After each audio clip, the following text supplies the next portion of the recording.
During my CK3 all-achievement run, Wily as the Fox was one of the most frustrating achievements I had ever contended with. It was difficult, inconsistent, and time-consuming. It's for that reason that I've painstakingly put together a guide to this achievement, which requires you to start as Robert the Fox down in Sicily in 1066 and conquer a Greek kingdom converting all of its provinces to Catholic. A simple goal in text, but harder to pull off in practice than expected, Robert the Fox is a relatively old but healthy character with some regional power. Let's lay out the plan for getting this achievement.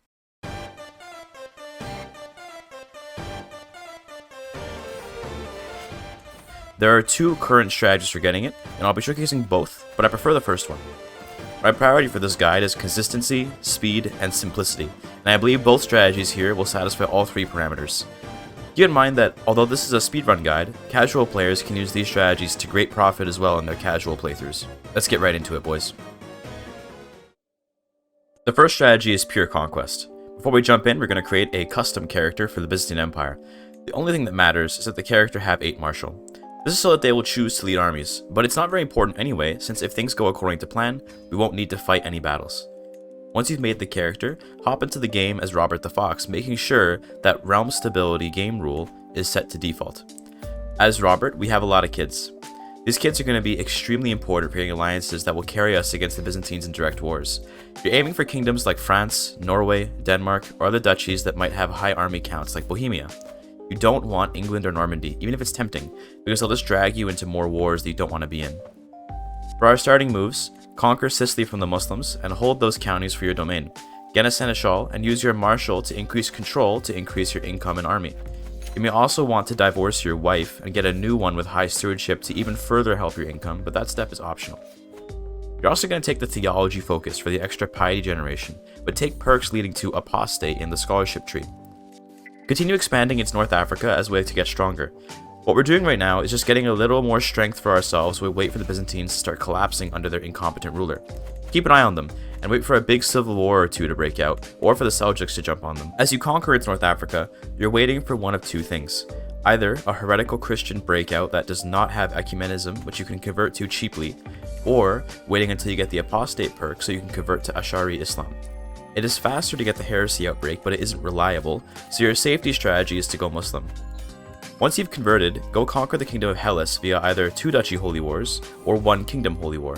If you've got the devotion for it anyway, it's highly unlikely that you'll be able to Kingdom War, but 2 Duchy Wars isn't too bad. You can truce break if you want to be super speedy, or just take your time. Robert should live long enough that we can get everything done either way.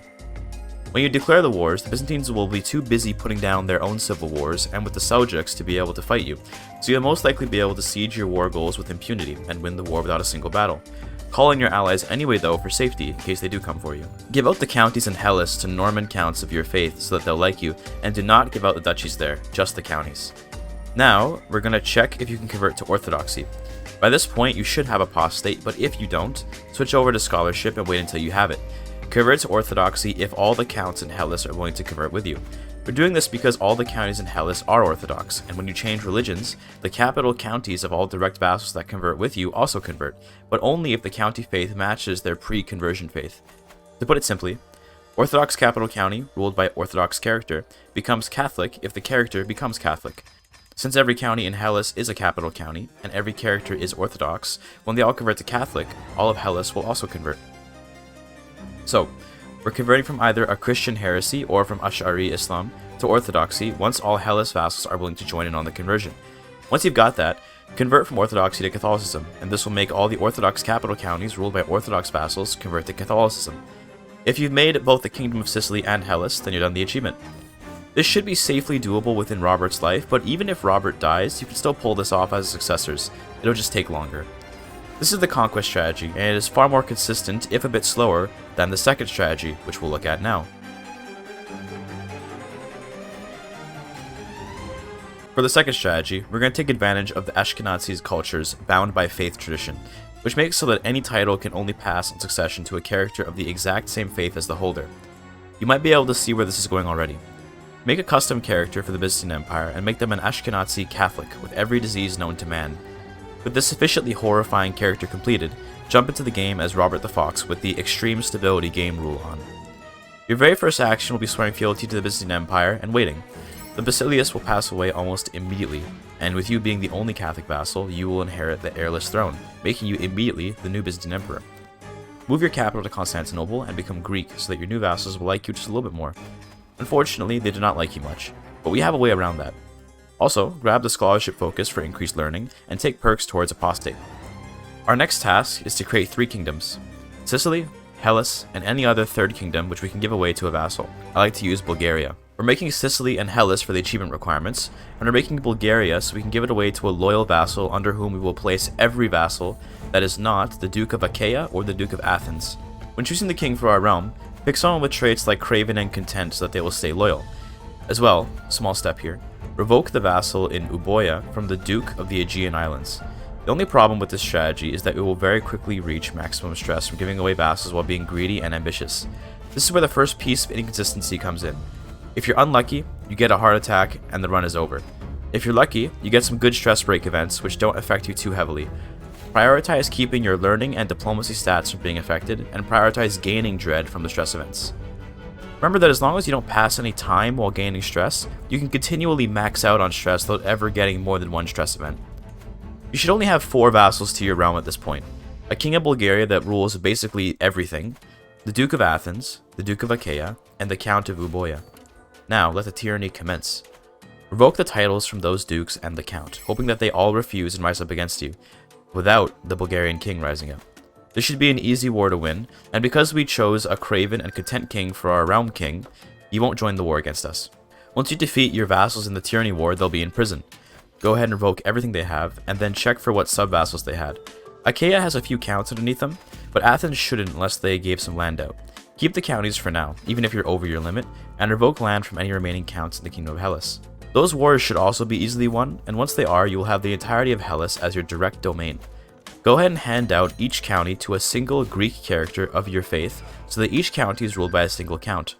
Once you've done that, convert to Orthodoxy, ensuring the vassals in Hellas also convert with you. The only problem is getting your vassals to convert with you, which will be tough to do quickly, but the best I've come up with to do it is to get a new wife that has extremely high learning and to aim for high dread. It will somewhat depend on the vassals you give Hellas' counties to. If any of them are zealous, you might have to reset or convert manually. You can try to reduce their contract obligations to increase their opinion of you. You can try giving them money, you can sway them, or you can even give out duchies to the counts, so long as their capital remains in Hellas. Overall, this strategy is faster, but riskier. The safety strategy here is to just use your court chaplain to convert the territory that won't convert via vassal conversion, but an optimal run will see your vassals converting with you to insta-convert the territory, as shown here. This is the most RNG part of the run, and your path to using RNG is to stack learning modifiers, opinion modifiers, and dread so that your vassals are more likely to convert with you. Wily as the Fox is an intimidating achievement, but one which can be acquired without too much hassle. The consistent but slower conquest strategy is better for those looking to just get the achievement and get out, but if you're willing to grind it out, go for the Ashkenazi Strategy and luck your way into an amazing run. If you want to take a stab at speedrunning in CK3, check out the CK3 speedrunning Discord, where every month the community competes to get an achievement in the fastest time possible. There's a winner for both real-time and in-game time, and you can see the rules over there on the Discord. Last month's competition was for Kings to the 7th generation, and both in-game and real-time categories were won by Frms, who stole both records from me on the last day of the competition. No, I'm not salty. The run was made possible with the research and runs done by Sandwich, a legendary CK3 player and speedrunner, and attempts to take the record were made by guys like Kubli, Aqua, and Cam. We're a tight-knit and active community, and we love welcoming in new runners or just new lurkers, so come check us out. You can win bragging rights and be a part of history. People perform well enough in their speedruns even get a VIP badge over on my Twitch channel, which you can find in the description down below. I'm currently working on the speedrun for CK3 All Achievements Royal Court Edition, Wily as the Fox runs, and EU4 Kingdom of God runs. So if you want to see the runs for that stuff, come check out my Twitch page and say hi. Thanks for watching, and best of luck with this achievement.